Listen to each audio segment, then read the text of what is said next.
Welcome back to News Insight. I am your host, Victor Amma, and I have with me Justin. Thank you very much for coming. Thank you. And Barrister Philip. Thank you very much for coming. Always my pleasure. Today, we'll be talking about how marketers have threatened boycotts as NNPC juggles petrol price. This has to do with the Port Harcourt Refinery that just opened up. So, Barrister Philip, can you shed more light on this particular thing?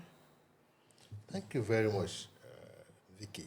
You know, this country is an interesting country.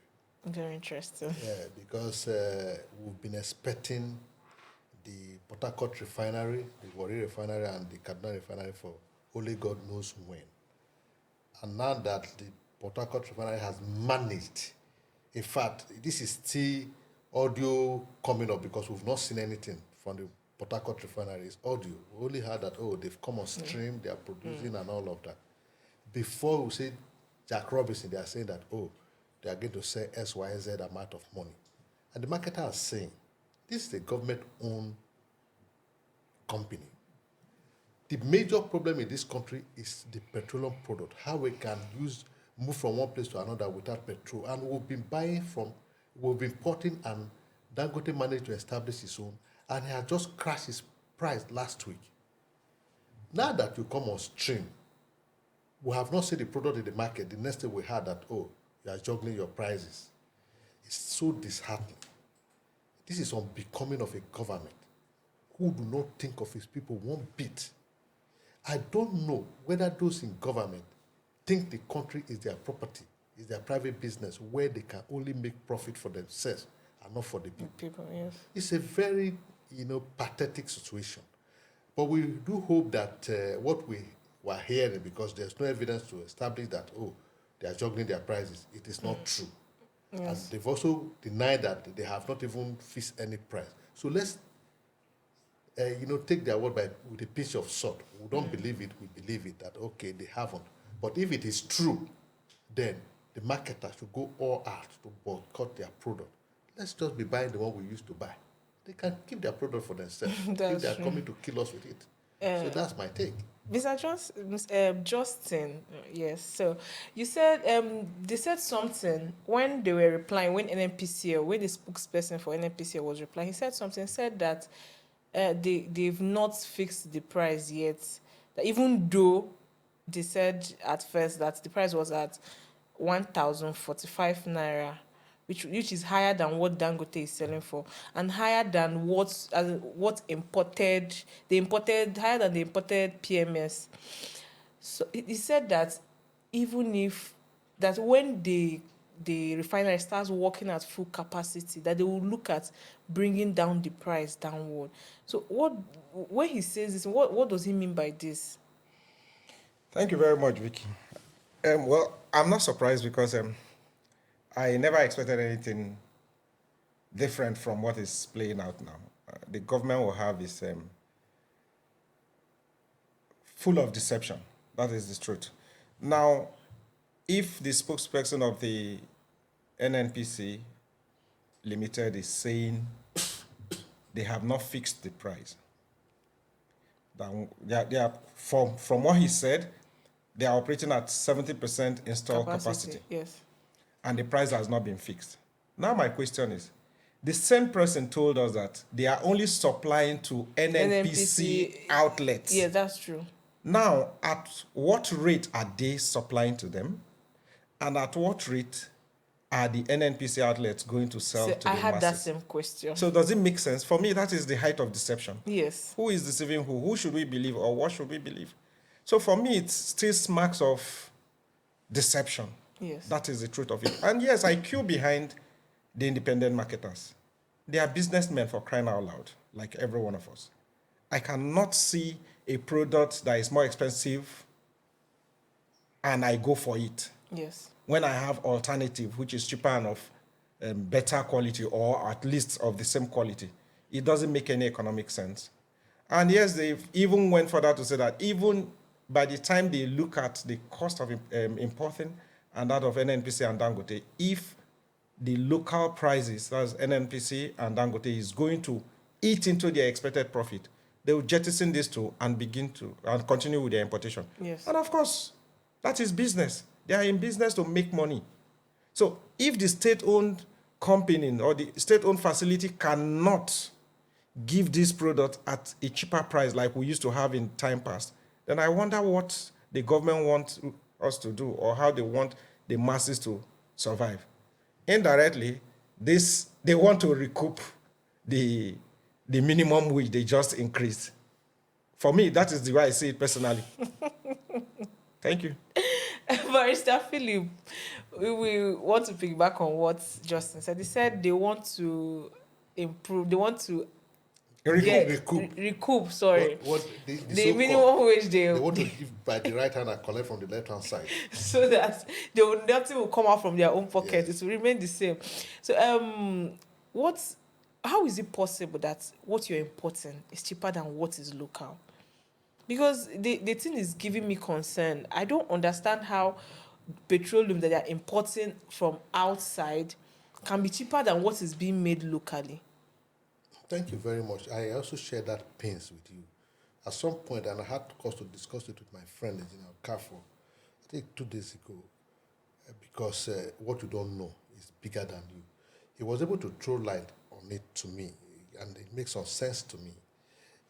You see, yes, the cost of production here might be higher because of the reason being that this country, nothing works. You don't have the infrastructure, you don't have energy, you don't have road, you don't have nothing. Because I was asking, okay, if we're importing, we pay demurrage, we pay custom duty, we pay cost of transportation.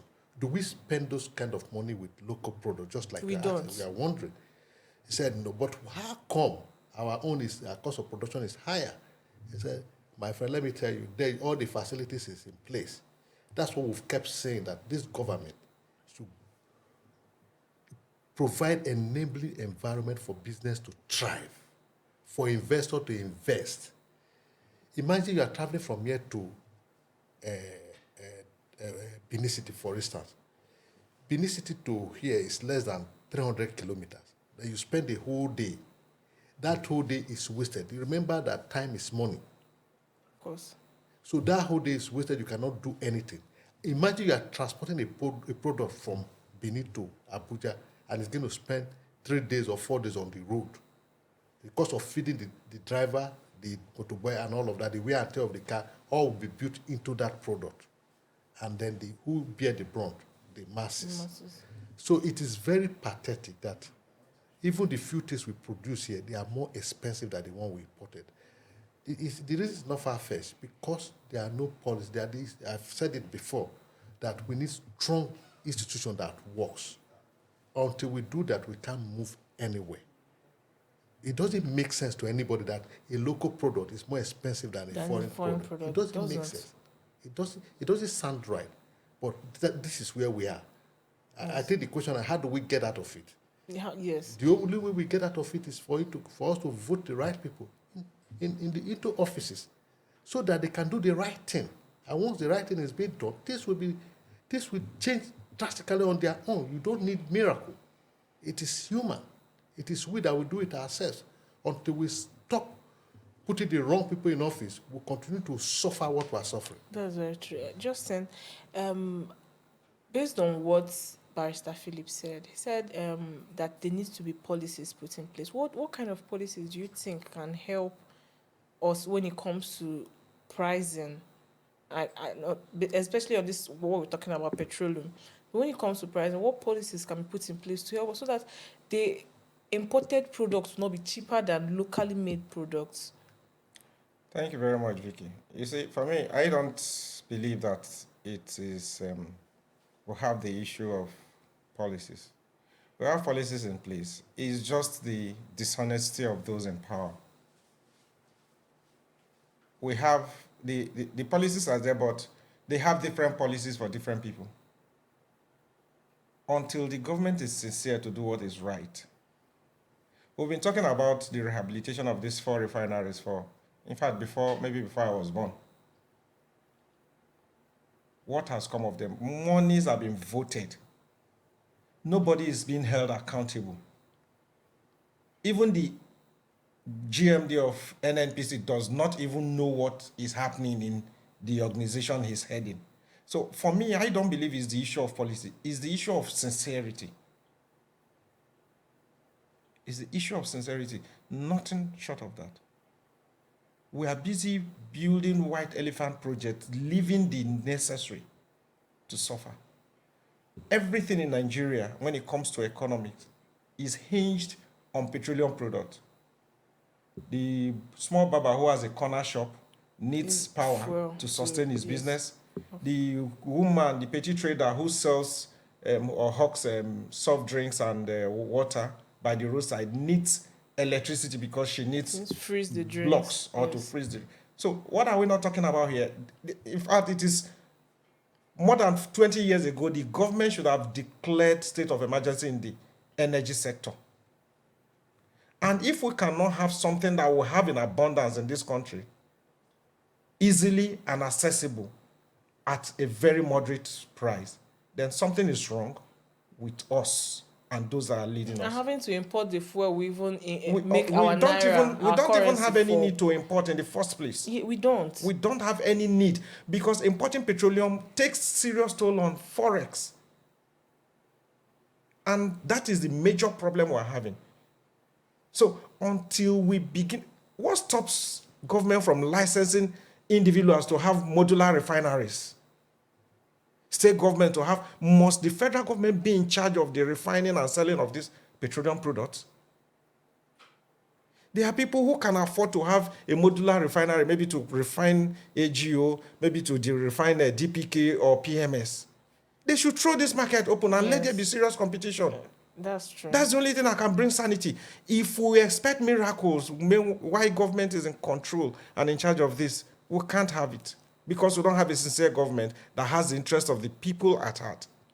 For me, that is my take. That's why we talked about the public-private partnership. Exactly. But Mr. Philip, do you have anything to add to what Justin just said? Like I said before, I will say it again. What we need is strong institution.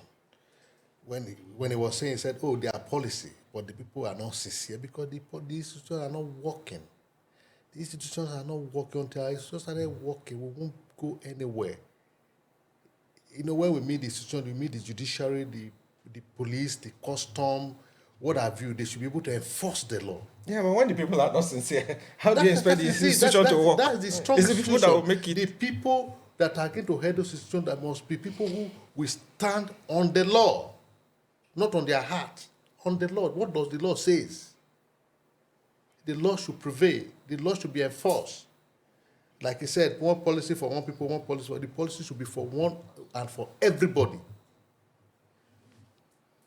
Thank you very much, Barrister Philip and Justin. I really enjoyed this segment. It was very, very insightful. Thank you for giving your opinion on News Insight. I remain your host, Victory Amma. Thank you for watching. We'll be back soon. Bye. Thank you very much.